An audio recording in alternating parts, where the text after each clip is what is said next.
आज है 14 जुलाई 1967 का पहला क्लास। रिकॉर्ड चला है हमारे तीर्थ न्यारे हैं।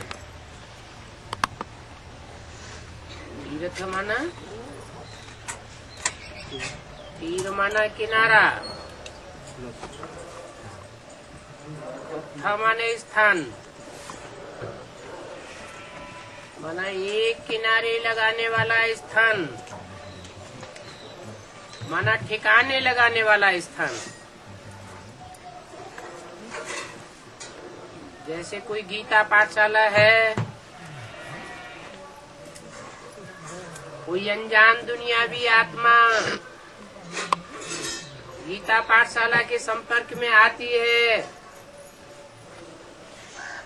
और वहाँ उसे ईश्वरीय ज्ञान का परिचय मिलता है, तो आत्मा अंदर से गदगद हो जाती है कि जन्म जन्मांतर जो प्राप्ति हमने नहीं की वो प्राप्ति अब कर ली। ठिकाना मिल गया, किनारा मिल गया। नहीं तो संसार रूपी नदिया कहो, संसार रूपी सागर कहो, उसमें कहाँ कहाँ हिलोरे खाते रहते थे, कहीं ठिकाना नहीं मिलता था। अभी ठिकाना मिल गया। तो जब ठिकाना मिल जाता है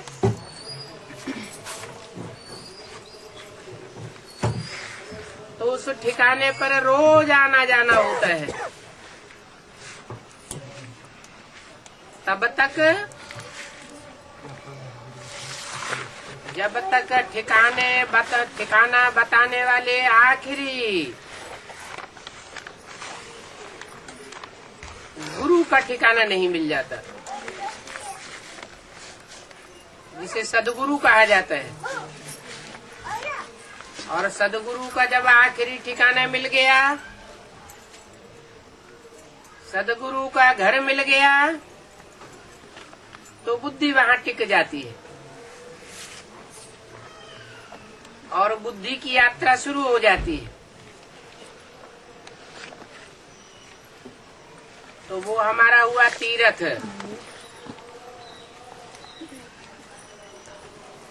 बच्चों ने ये गीत सुना, बच्चों की नॉलेज की पॉइंट्स देखने के लिए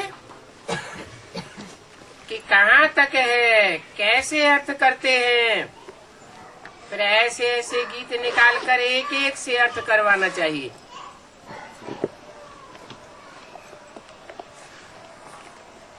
क्योंकि इन गीतों को भी करेक्ट किया जाता है। इनका अर्थ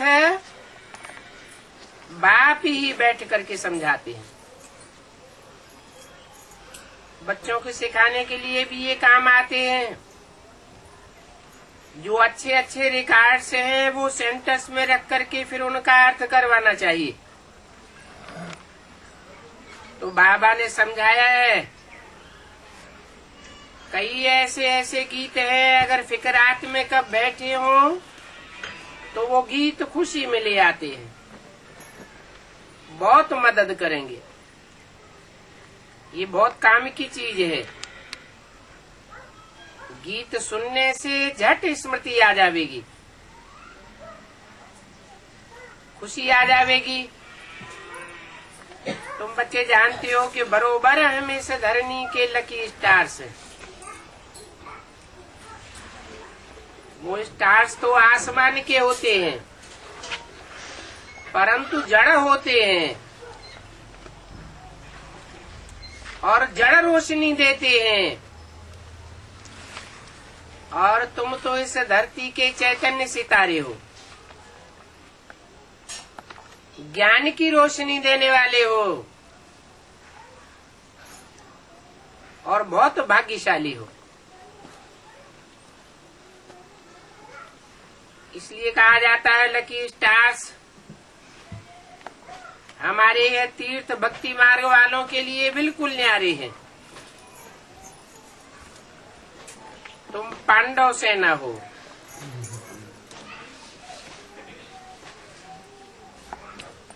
पंडा बाप के बच्चे हो, बाप को फॉलो करने वाले हो। हर एक ग्रुप का अलग पंडा होता है।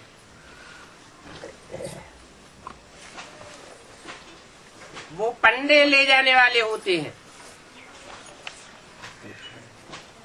जैसे भक्ति मार्ग में तीर्थों में पंडे बैठे रहते हैं,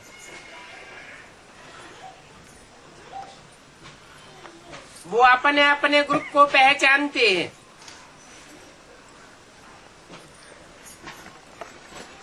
अब यहाँ तो है बेहद की बात।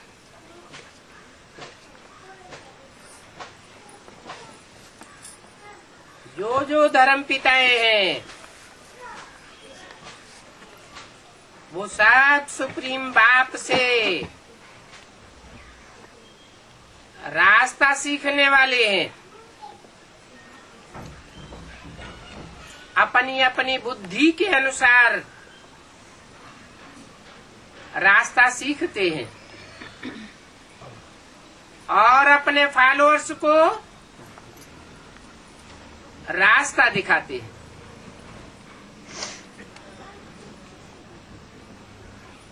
कोई अच्छा रास्ता दिखाने वाले होते हैं, कोई नंबरवार होते हैं।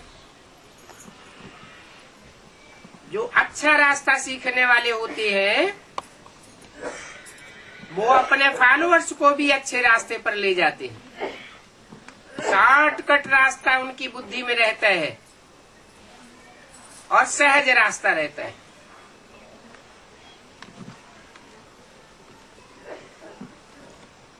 पंडा बाप को,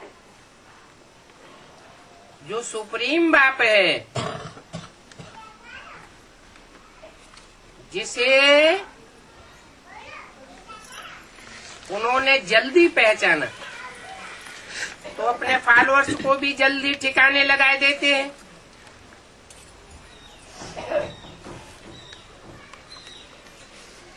कोई खुद भी ठिकाना नहीं पाते, भटकते रहते हैं और भटक भटक के पहचानते हैं, तो अपने फॉलोअर्स को भी भटकाते रहते हैं। ये सब संगम युग की बातें।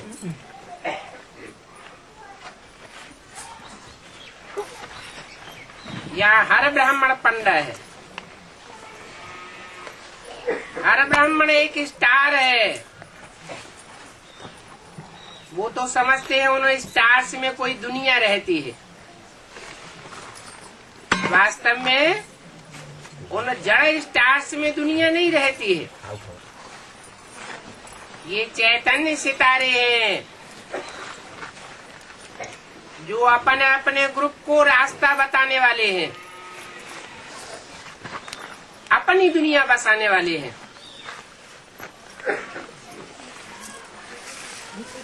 तो ले जाने वाले हैं।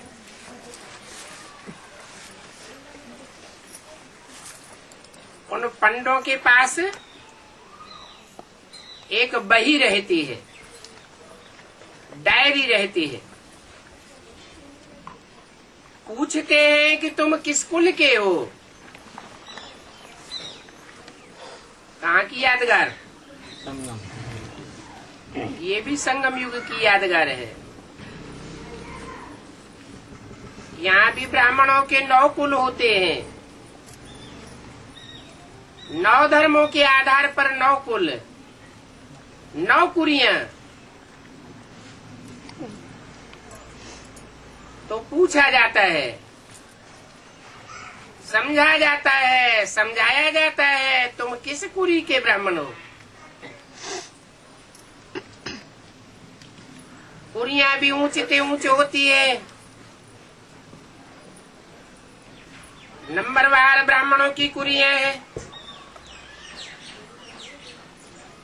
हरेक अपने कुल वालों को ही लेंगे, दूसरे कुल वाले को नहीं लेंगे। संस्कार मिलने की बात है।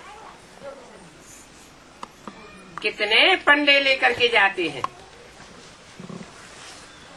वो होते हैं जिस्मानी पंडे। जिस्मानी तीर्थों का रास्ता दिखाते हैं, और तुम हो रूहानी पंडित। रूहानी बाप के घर का रास्ता बताते हो।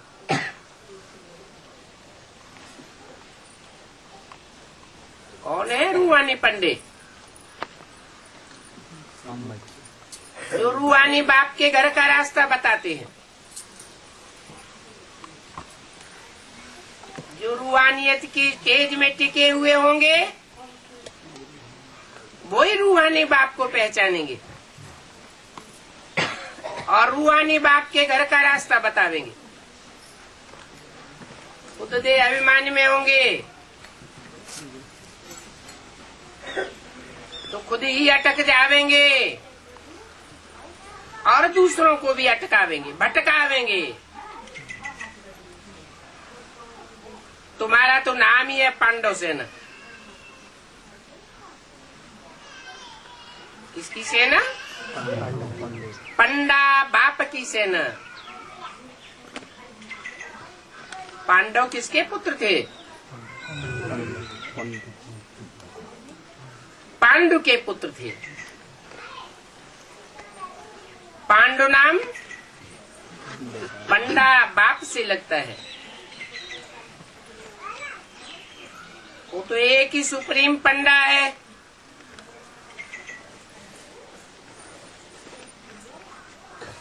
तुम सुप्रीम पंडा बाप के फॉलोअर्स बच्चे हो,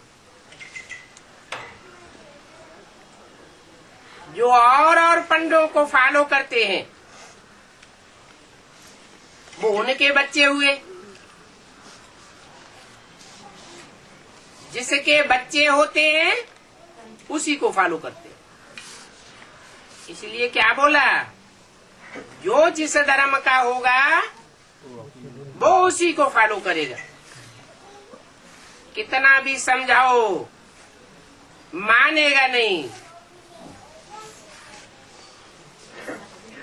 पांडवों की राजधानी नहीं है।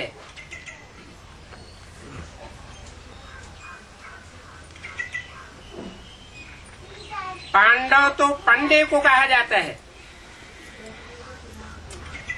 बाप भी वेद का पंडा है, गाइड को भी पंडा कहेंगे। तो पंडे ले जाते हैं तीर्थों पर।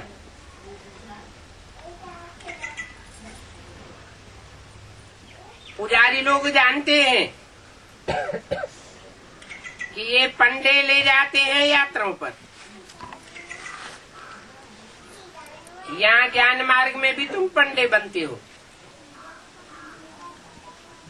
परंतु इसमें कहीं ले जाने की बात नहीं है। घर में बैठे बैठे भी तुम रास्ता बता सकते हो। फिर किसी को रास्ता बताते हो तो वो पंडा बन जाता है। अब तुमको तो एक दो को रास्ता बताना ही है। मन मना भव। तुम्हारे में तो बहुत होंगे जिन्होंने इस जन्म में तीर्थ किए होंगे।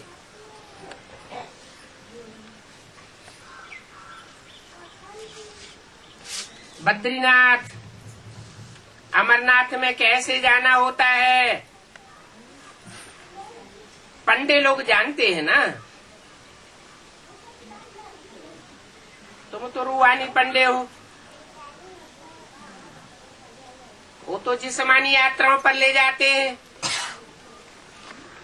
तो ये बात तुम भूलो मत कि तुम रूहानी पंडे हो और पुरुषोत्तम संगम युगी हो। वो तो कलयुगी पंडे हैं। तुम ब्राह्मणों की एक ही बात बुद्धि में है कि हम मुक्ति धाम ले जाने वाले पंडे हैं। ऐसे नहीं कि स्वर्ग के पंडे कोई अलग हैं और मुक्ति धाम ले जाने वाले पंडे अलग हैं। नहीं, जो स्वर्ग में ले जाने वाले पंडे हैं वो ही मुक्ति धाम में ले जाते हैं। हाँ, मुक्ति धाम में भी स्टेजेस है। जो पंडे पक्की रूहानी स्टेज में टिकने वाले हैं, पक्की आत्मा बनने वाले हैं, ऑलराउंड पार्ट बजाने वाले हैं, पक्की बीज रूप स्टेज वाले हैं, वो अपने फॉलोअर्स को भी पक्की ऊंची स्टेज में ले जाते हैं। तुमको तो ये निश्चय है कि हम मुक्ति धाम में जाकर के फिर नई दुनिया में आवेंगे।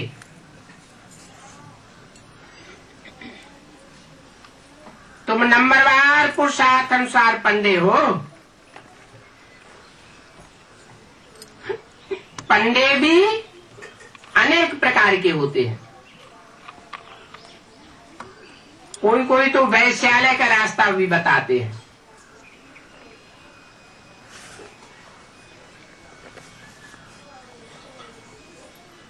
वहां ही फिर वो यात्रा भी है।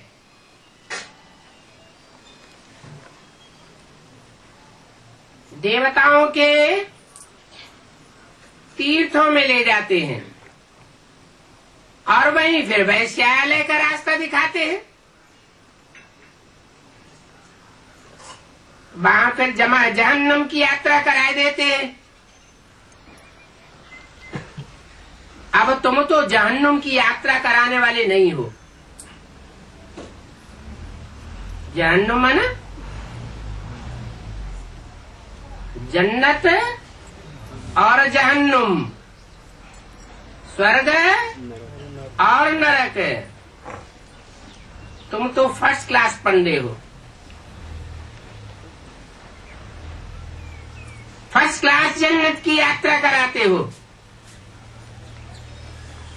सबको पवित्रता का रास्ता बताते हो। तुम सबको पवित्र रहना है। पवित्र रहने वाले की दृष्टि ही बदल जाती है। तुमने प्रतिज्ञा की है कि हम सिवाय एक बाप के और कोई को याद नहीं करेंगे। जो ऐसी प्रतिज्ञा करते हैं वो अपने फॉलोअर्स से भी यही प्रतिज्ञा करवाते हैं, एक बाप दूसरा न कोई। कहेंगे बाबा हम आपको ही याद करेंगे। ऐसा कोई कर्म नहीं करेंगे, कोई संग का रंग नहीं लगावेंगे जो दूसरे की याद आवे। आपका बनने से हमारा बेड़ा पार हो जाएगा। औरों का बनेंगे तो बेड़ा गर्क हो जाएगा। भविष्य में तो सुखी ही सुख है। तुम्हारी बुद्धि में पक्का निश्चय है कि हम जितना सुखी होते हैं उतना सुखी कोई हो नहीं सकता। तुम्हारी आत्मा शांति धाम की भी ऊंची स्टेज में वास करती है। मुक्ति धाम में जो जितनी ऊंची स्टेज में पहुंचेगा, सुखधाम के उतने ऊंचे सुखों का अनुभव करेगा। बाप हमको सुख के संबंध में ले जाते हैं।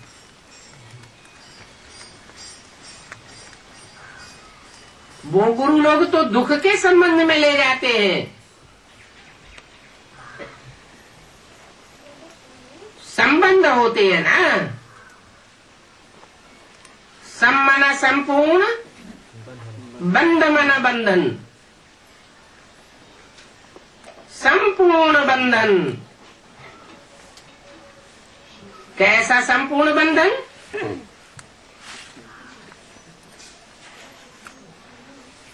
रूहानियत का संपूर्ण बंधन, शरीर होते हुए भी, शरीर की कर्मेंद्रियां होते हुए भी, कर्म करते हुए भी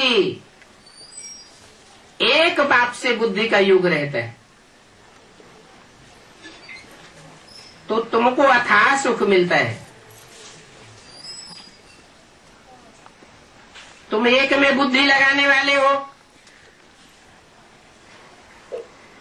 यहां इस दुनिया में तो दुख ही दुख है,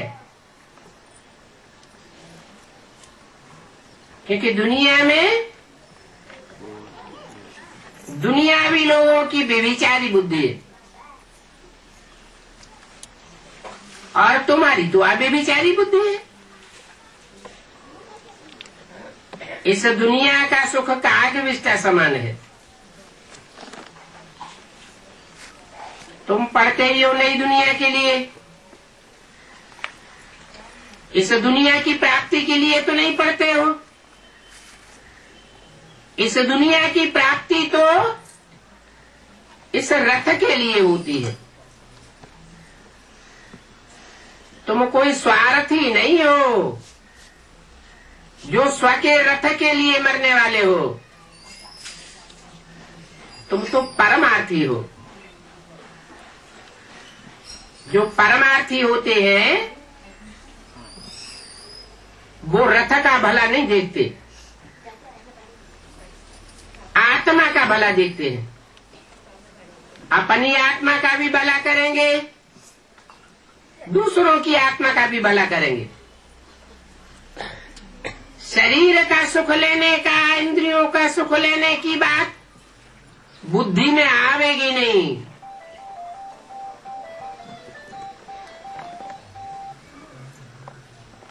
आत्मिक सुख क्या होता है ये तुम जानते हो,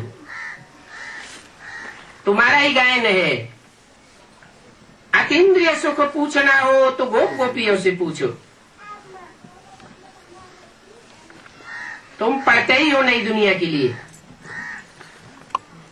तुम्हारी पढ़ाई इस जन्म में इस दुनिया के लिए नहीं है। तुम जानते हो कि वापस मुक्ति धाम में जो जावेंगे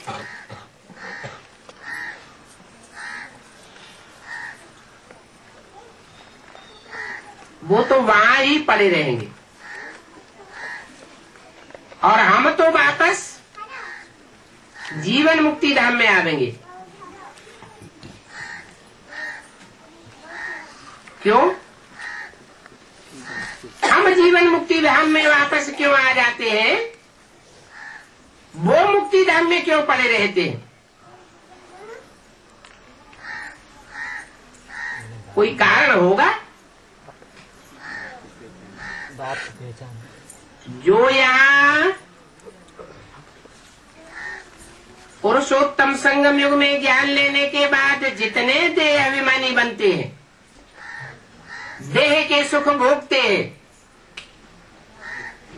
उतनी उनको धर्मराज की सजाएं खानी पड़ती हैं। धर्मराज की सजाएं खाने से पद नीचा हो जाता है, परम धाम की ऊंची स्टेज में पहुंच नहीं सकते। तो जो ऊंची स्टेज में नहीं पहुंच सकते मुक्ति धाम में, वो सुखधाम की ऊंची स्टेज में भी पहले नहीं आ सकते। तो तुम जाते हो तुरंत वापस आते हो। वो धर्मराज की सजाएं खाते हैं, जितनी जास्ती सजाएं खावेंगे उतना मुक्ति धाम में पड़े रहना पड़ेगा। वहां आत्मा ऐसे होती है जैसे जड़वत, और तुम तो चैतन्य आत्मा हो, सत्य चित्त आनंद बाप के बच्चे हो। सच्चिदानंद कहा जाता है। जैसा बाप वैसे बच्चे। तुम घर में तो जरूर जावेंगे, यहाँ पर आना है वाया शांति धाम, और आदि ये है दुख धाम। ये यात्रा है याद के बल की।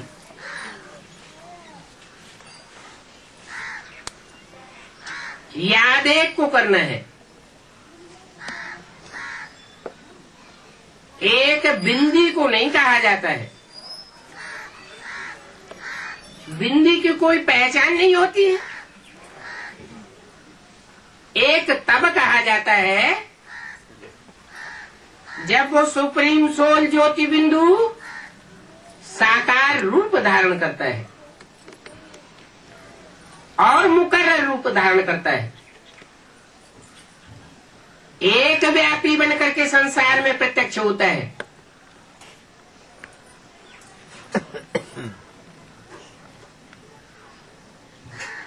शांति धाम को भी याद करना होता है, ऐसे नहीं कि शांति धाम में रहने वाला बाप ही याद आवे। सुप्रीम सोल बाप जिसमें प्रवेश करते हैं वो रथ भी शांति धाम है। इसलिए लिंग की पूजा होती है। लिंग में ज्योति बिंदु दिखाया जाता है। सोमनाथ के मंदिर में लिंग की यादगार लाल पत्थर लिंगाकार था और उसमें ज्योति बिंदु की यादगार हीरा जड़ा हुआ था। जो हीरा सुप्रीम सोल ज्योति बिंदु की यादगार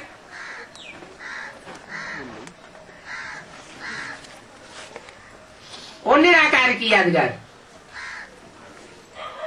निराकार ज्योति बिंदु और साकार लिंग। तो निराकार और साकार दोनों के मेल को बाबा कहा जाता है। नहीं तो बिंदु बिंदु आत्माओं का बाप सिर्फ बाप है, बाबा नहीं है।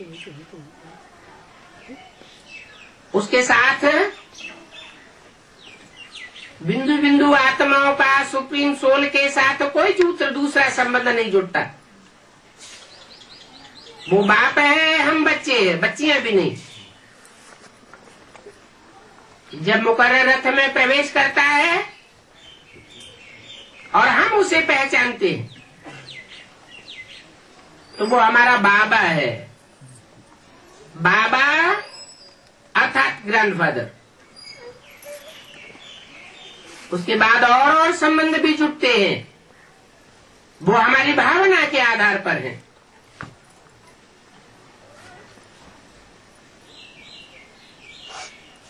तो तुम बच्चों को बाप को याद करना होता है और बाप के साथ ईमानदारी भी चाहिए।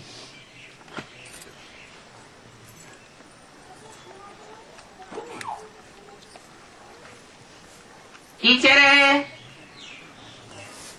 गुरु है, बाप है, वो हमारा साजन भी है। तो ये चार संबंध मुख्य हैं। उन चार संबंधों के आधार पर चार गुण भी हमारे में चाहिए। आज्ञाकारी, वफादार, फरमानबरदार, ईमानदारी भी चाहिए। अगर ये गुण धारण होते हैं तो हमें समझना चाहिए कि हम पक्का पक्का रूहानी स्टेज में टिक रहे हैं। बाप कहते हैं ऐसे नहीं कि मैं तुम्हारे अंदर को जानता हूं। नहीं, तुम जो एक्ट करते हो उस एक्ट से पता चल जाता है कि तुम्हारे अंदर कितनी ईमानदारी है, कितनी बेईमानी है, कितनी वफादारी है, कितनी बेवफाई है, कितने आज्ञाकारी हो, कितने अवज्ञाकारी हो, कितने फरमान बरदार हो और कितने ना फरमान बरदार हो। बाप, टीचर, सदगुरु फरमान तो करते हैं ना, आज्ञाएं तो देते हैं ना। तुम एक एक के अंदर को जानने वाला अंतर्यामी नहीं हो, परंतु एक एक की एक्ट को देख करके पार जान जाता हूं। एक्ट को देखता हूं, वाचा को भी देखता हूं, चलन को देखता हूं ना। तुम जो एक्ट करते हो उस पर बाबा समझाते हैं, तुमसे पुरुषार्थ करवाते हैं। बाकी तुम कोई अवगुण पाप धारण करते हो तो तुमसे पूछा जाता है कि तुमने कोई पाप तो नहीं किया। चांस देते हैं सुधरने का। पाप किया है तो सच्चाई से बताना चाहिए, आधा बताना, आधा छुपाए लेना तो माफ होने की बजाय और ही बढ़ता जाएगा। बाप ने समझाया है कि ये आंखें बहुत धोखा देती हैं।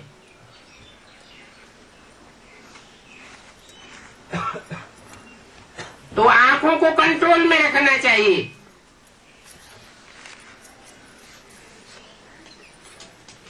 कंट्रोल में रखने की बजाय और ही आंखों को खुली छूट दे देना।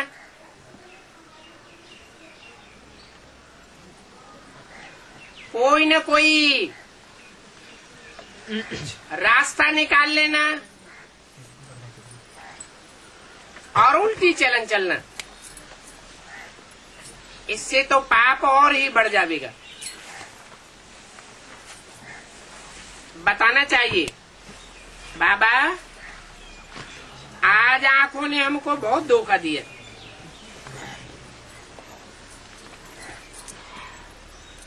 साफ साफ बताना चाहिए कि आज हमने अमुक स्त्री को बहन नहीं समझा, माता के रूप में नहीं देखा। यहाँ पर तो डर रहता है। घर में जाता हूँ तो मेरी बुद्धि चलायमान हो जाती है।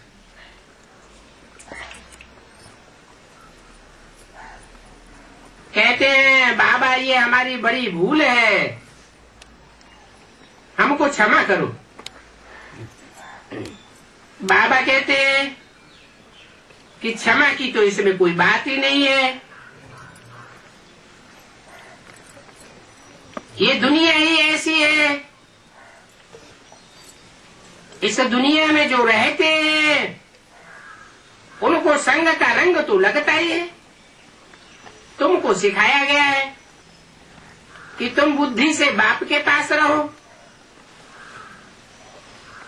बुद्धि से मुक्तिधाम को याद करो, अपने सुखधाम को याद करो, तो तुम्हारे पर पाप नहीं लगेगा। कोई भी पाप पुण्य तब बनता है जब पाप पुण्य करते समय बुद्धि लिम्पायमान होती है। मन बुद्धि अगर लिम्पायमान न हो तो कोई पाप ही नहीं बनता।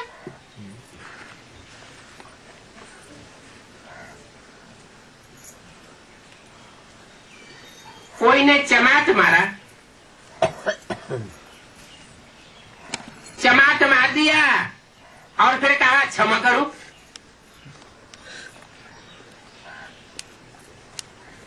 फिर तो चमाट मारता जावे, क्षमा करता जावे,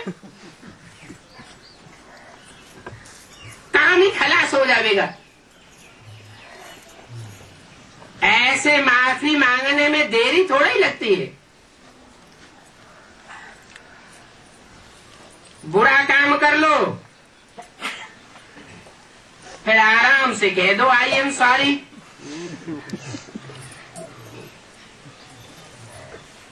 ऐसे थोड़ा ही चल सकता है। कर्मों की गुह्य गति है, इसलिए हिसाब बताते हैं। एक बार माफ होगा, 2 बार माफ होगा,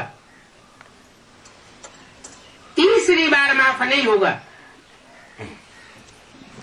वो भी तब माफ होगा जब सच्चाई से हिज्जे हिज्जे कर करके एक बात खोल के बतावेंगे। कुछ बात को छुपाया, कुछ बात को बताया, तो पूरा माफ नहीं हो सकता।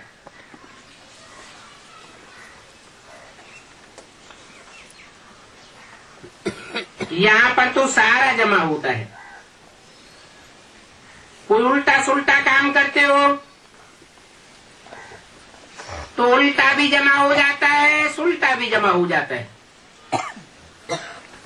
एक एक पाई का यहाँ हिसाब किताब है, जिसका फिर अच्छा बुरा फल दूसरे जन्म में मिलता है। इसमें क्षमा की बात नहीं है। जो जैसा करते हैं वैसा प्राप्त करते हैं।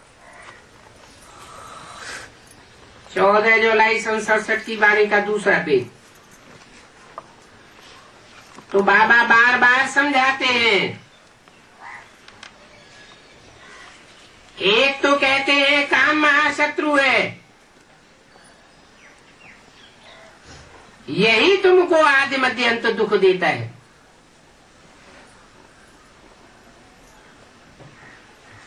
आदि में भी दुख देता है। आदि कब है?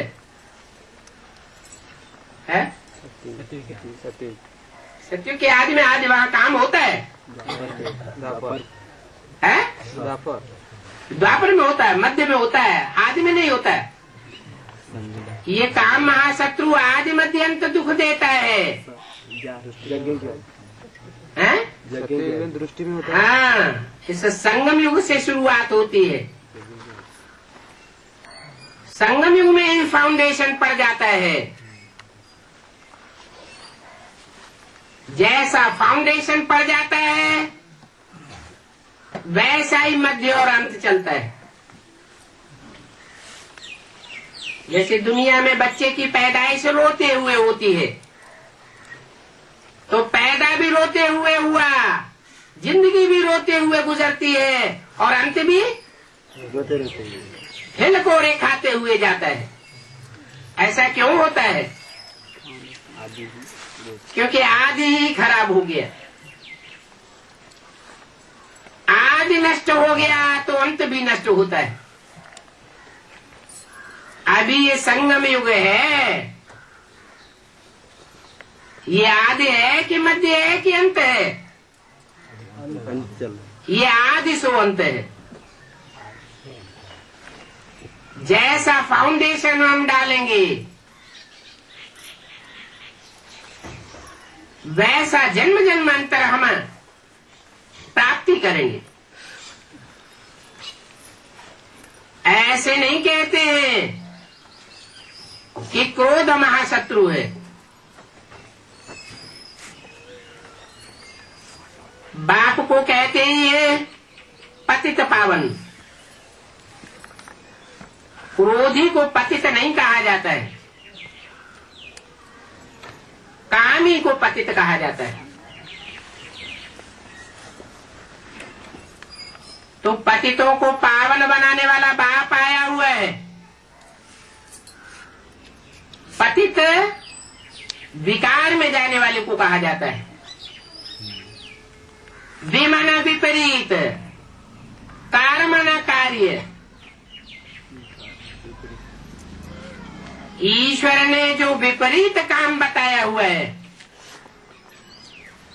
वो विपरीत काम करने वाले को विकारी कहा जाता है। ईश्वर बाप बताते हैं कर्म क्या है, अकर्म क्या है, विकर्म क्या है। कर्म अकर्म विकर्म की गति बताते हैं ना।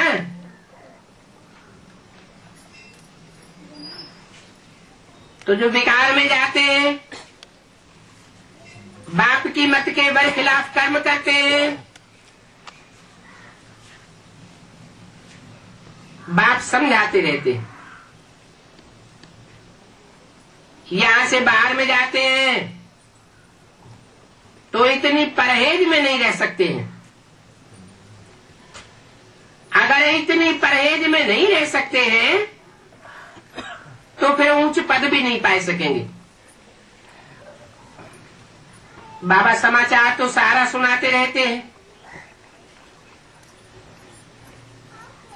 और बच्चों का समाचार सुनते भी रहते हैं। यहाँ तो बहुत अच्छा अच्छा काम करते हैं, फिर बाहर जाने पर कुछ भी धारणा नहीं रहती। क्या कारण होता है?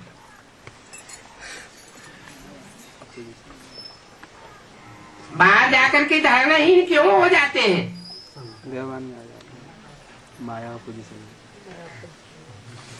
कोई धारणाहीन हो जाते हैं, कोई नहीं भी होते हैं। नंबर बात तो है ना।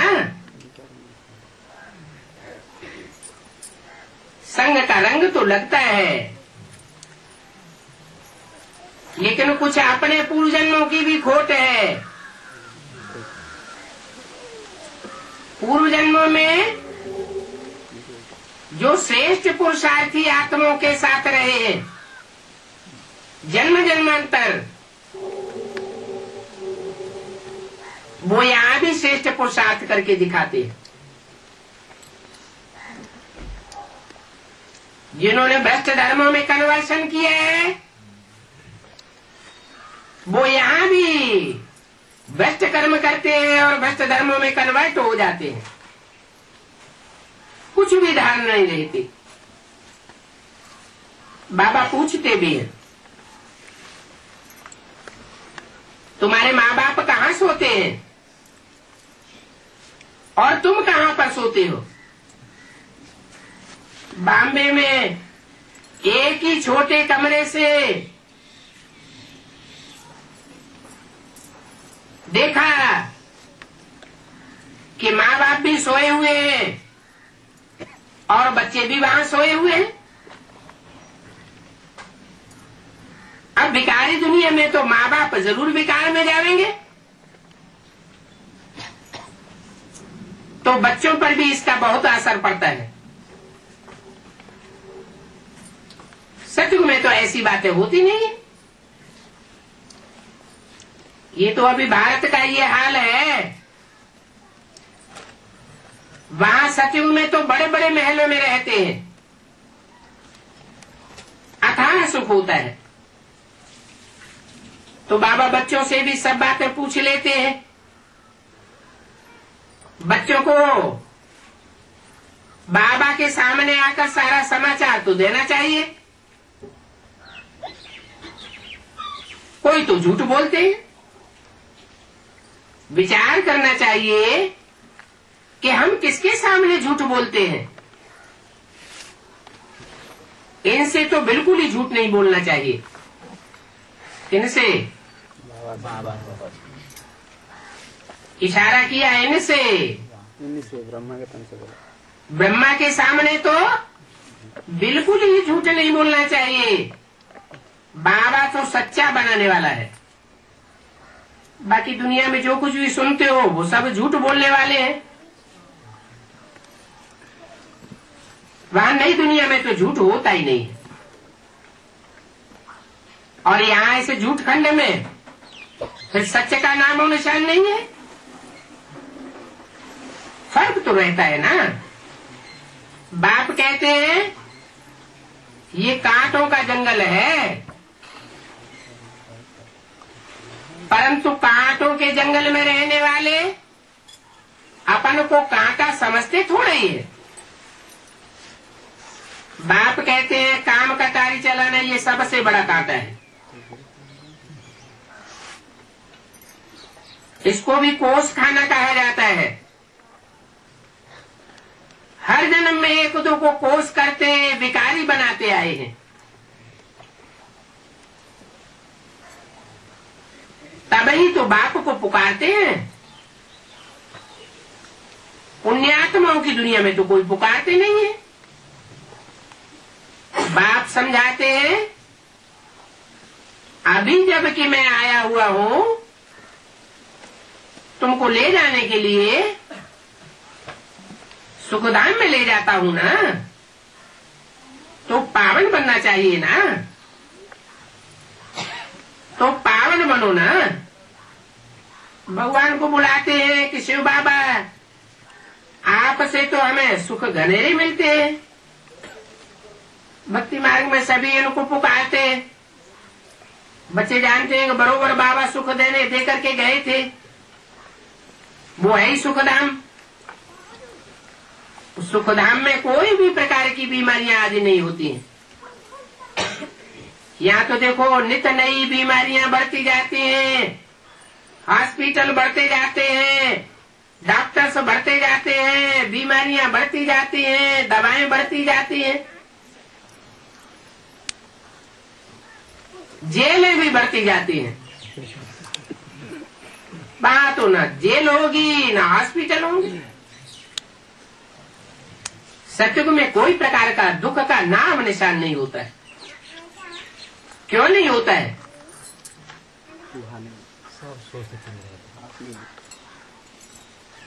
क्योंकि वहां साफ सच्चा है, नाम ही है सच्चखंड, और यहाँ साफ झूठा है। झूठा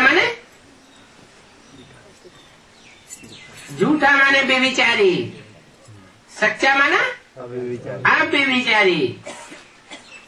त्रेता में दो कलाएं कम हो जाती हैं,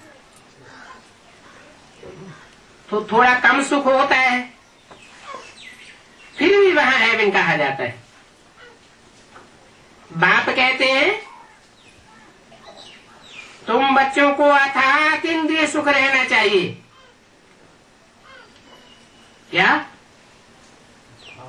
त्रेता के सुख से सतयुग का ऊंचा सुख, और सतयुग से भी ऊंचा सुख कहाँ होता है? संगम। स्वयं संगम युग में अथाह सुख है। क्यों? त्रेता से भी ऊंचा सतयुग में क्यों, और सतयुग से भी ऊंचा संगम युग में क्यों? अथाह अतीन्द्रिय सुख इसलिए होता है कि तुमको इंद्रियों के सुखों से पार ले जाते हैं। तुम देह भान से बिल्कुल पार जाते हो। पढ़ाने वाले को भी याद करना है। भगवान हमारा टीचर है, टीचर को तो सभी बच्चे याद करते हैं। तो यहाँ बाप के सन्मुख रहने वाले बच्चों के लिए तो बहुत सहज है। कठिन किसके लिए हो जाता है? बाप से दूर रहते हैं, जो यहाँ आते हैं फिर चले जाते हैं। 4-6 दिन के लिए आए और फिर बाहर की दुनिया में जाते हैं।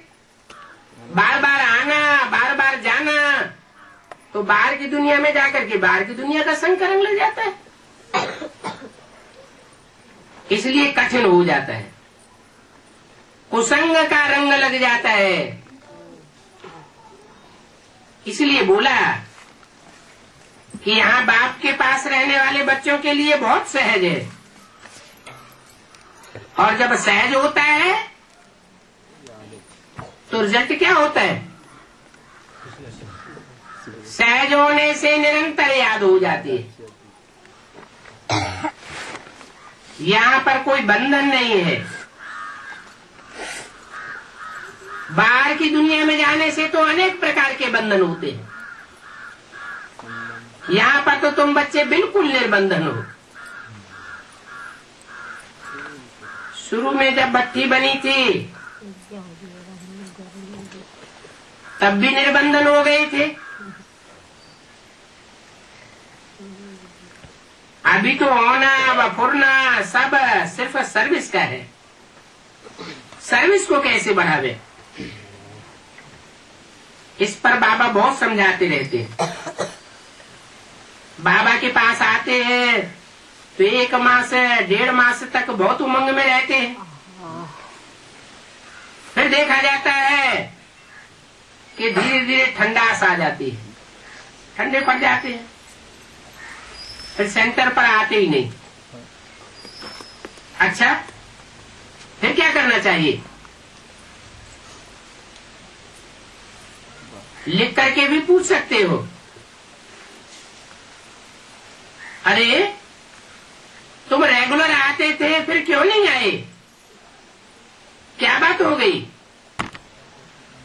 हम समझते हैं शायद माया ने आप पर वार किया है, या कोई के संग के रंग में आ गए हो, या तो कोई विकर्म कर लिया है, गिर पड़े हो। तो फिर उनको उठाना चाहिए, फिर से पुरुषार्थ करना चाहिए। दिल में होता है, तुम चिट्ठी उनको लिख सकते हो। बहुतों को फिर लज्जा आती है तो फिर आते ही नहीं है, हाँ हो जाते हैं। यहां से भी होकर के जाते हैं, फिर समाचार आता है कि घर में बैठ गए। पूछा जाता है तो कहते हैं मेरी दिल हट गई। कोई तो पत्र भी लिखते हैं कि आपका ज्ञान तो बहुत अच्छा है, परंतु हम पवित्र नहीं रह सकते। पवित्र नहीं रह सकते इसलिए हमने छोड़ दिया। स्वीकार करते हैं कि मेरे में इतनी ताकत नहीं है। अरे ताकत देने वाला तो बाप आया हुआ है ना। ज्ञान भी है, निर्बल केवल राम। फिर वो साफ लिख देते हैं। तो देखो विकार कैसे गिरा देता है। यहाँ हाथ भी उठाते हैं कि हम सूर्यवंशी नर से नारायण बनेंगे, हम चंद्रवंशी नहीं बनेंगे। इस्लामी बौद्ध वंशी बनने की तो बात ही नहीं। ये नॉलेज ही कौन सी है? नर से नारायण बनने की, नारी से लक्ष्मी बनने की नॉलेज है। बाबा कहते हैं गुड़ जाने गुड़ की गोथरी जाने। क्या और कोई जान नहीं सकता कि कौन कौन सूर्यवंशी नर से नारायण बनने वाले हैं। ये साकार बाबा का बैग है। बैग थैला, ये साकार रथ बाबा का थैला है। ये अच्छी तरह से पूछते हैं, इनके पास सब समाचार आते हैं तो इस थैले में भरे जाते हैं। क्या ये कोई अंतर्यामी नहीं है, बाहर के साधनों से जानते हैं। वो बाबा शिव बाबा तो कहते हैं कि मैं पढ़ाने आता हूं, जो पढ़ेंगे लिखेंगे वो नवाब बनेंगे। तो बाप कहते हैं अपनी दृष्टि को बहुत बदलना है। दृष्टि अगर बदल जाए तो फिर वृत्ति भी बदल जाएगी। फिर तो कोई खामी रहनी नहीं होती है। कदम कदम पर खबरदारी चाहिए।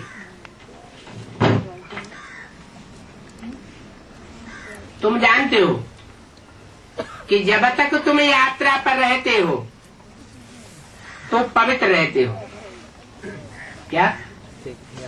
जिन दिनों याद की यात्रा अच्छी होती है तो पवित्रता की धारणा भी अच्छी होती है। 14 जुलाई सन 67 की वाणी का 3रा पेज। कोई तो यात्रा पर भी ऐसे शौकीन जाते हैं जो शराब भी अपने साथ ले जाते हैं। भक्ति मार्ग का मिसाल दिया। वो कौन से धर्म के होते होंगे? वो है हद की शराब और यहाँ है बेहद की शराब। यहाँ कौन सी यात्रा है? याद की रूहानी यात्रा तो है, लेकिन यहाँ भी ऐसे ऐसे शराबी होते हैं। बाप को जानने पहचानने के बाद भी शराब पिए बगैर रह नहीं सकते, छुपा करके रख लेते हैं। परंतु छुपता तो नहीं है। बाप तो बहुत बड़ा आलसी है। बाप का घर मधुबन भी आलसी है, शीशा है। मधुबन को क्या कहते हैं? शीश महल।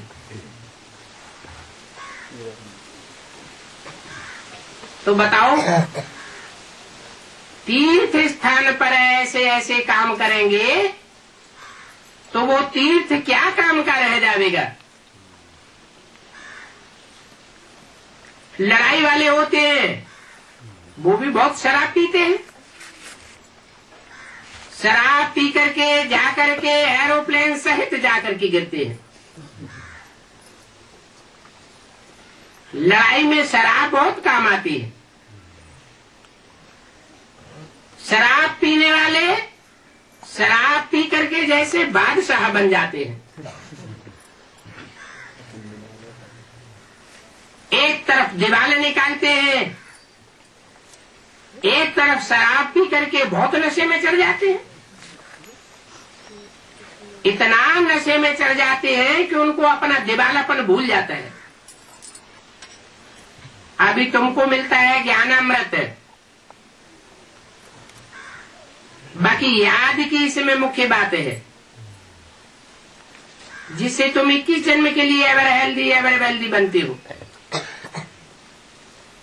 बाबा ने कहा था कि ये भी लिख दो कि 21 जन्म के लिए एवर हेल्दी एवर वेल्दी कैसे बन सकते हैं। सो आकर के समझो। भारतवासी जानते हैं, बरोबर भारत की बड़ी आय थी। कितनी आय होगी? है? भारत जड़ जमीन की आय होती है क्या? है? कितनी आय थी? 150 वर्ष आय थी भारतवासियों की। स्वर्ग में कब कोई बीमार नहीं होते थे। वहां देवी देवताओं के 150 वर्ष आय होती है और 16 कला संपूर्ण होते। कहते हैं भला ये कैसे हो सकता है? बोलो। यहाँ पर तो 5 विकार होते हैं, इसलिए आयु थोड़ी रह जाती है, क्योंकि शक्ति बहुत क्षीण करते हैं।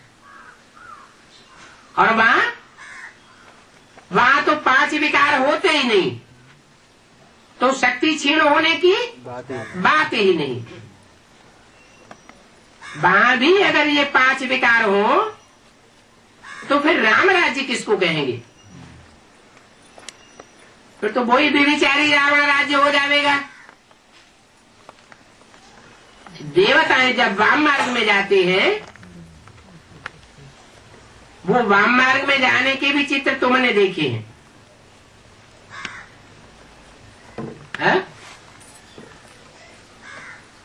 कहाँ देखे हैं? मंदिर में। हाँ? मंदिर के बाहर कौन से मंदिर में? सूर्य मंदिर। कोणार्क के सूर्य मंदिर में वो वाम मार्ग में जाने के चित्र बने हुए हैं। बहुत गंदे चित्र होते हैं।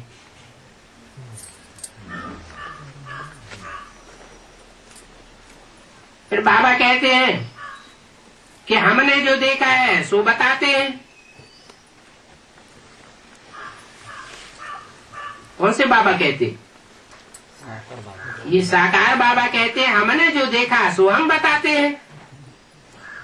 शिव बाबा कहते हैं मैं तो सिर्फ नॉलेज देता हूँ, मैंने देखा देखा कुछ भी नहीं है,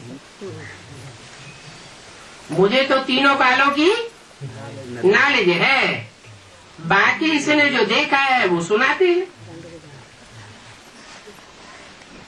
वो ज्ञान की बातें और ये अपने अनुभव की बातें सुनाते रहते हैं। कौन है? शिव बाबा ज्ञान की बातें सुनाते हैं और ये हमारा ब्रह्मा अपने अनुभव की बातें सुनाते हैं। दो है ना, ये भी अपना बताते रहते हैं। हर एक को अपनी लाइफ का पता होता है। तुम जानते हो आधा कल्प से पाप करते आए हो, वहां तो फिर पाप कोई नहीं करेंगे और यहाँ तो कोई पावन होता भी नहीं है,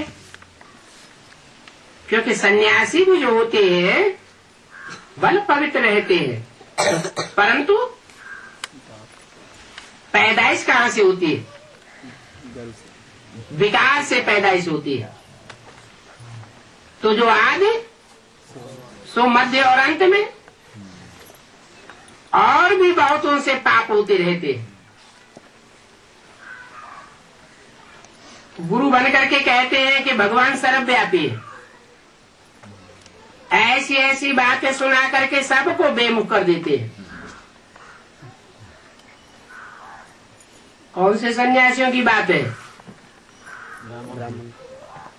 बाहरी दुनिया के सिर्फ सन्यासियों की बात नहीं है, अंदर के सन्यासी भी जो है बेहद की दुनिया के, ब्राह्मणों की दुनिया के, वो भी यही साबित करते हैं कि भगवान सर्वव्यापी है। कर्म ऐसे करते हैं, एक व्यापी को छुपाए देंगे। जब एक व्यापी को छुपाए देंगे तो रिजल्ट क्या निकलेगा? सर्वव्यापी साबित करेंगे। बड़े बड़े पोस्टर छपा करके सर्वव्यापी साबित करते हैं, सबको बेमुख कर देते हैं। कितना बड़ा पाप है। इसलिए उनका नाम क्या रखा जाता है? उनका नाम रखा जाता है हिरण्यकश्यप। क्या? हिरण्य।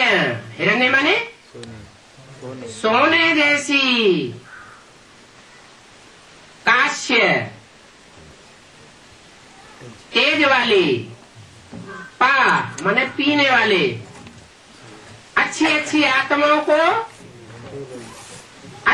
आत्माओं को उनका अच्छापन अपने जीवन में सुख चैन में लगाते हैं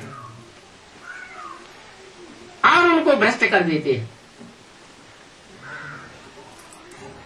खुद का फायदा और दूसरों का नुकसान कर देते हैं। ये सब बातें अभी की है, कभी की संगम युगी ब्राह्मणों की दुनिया की है, ऐसे भी नहीं बेसिक नॉलेज की है। क्या? एडवांस नॉलेज की भी यही बातें हैं। ओम शांति। ओम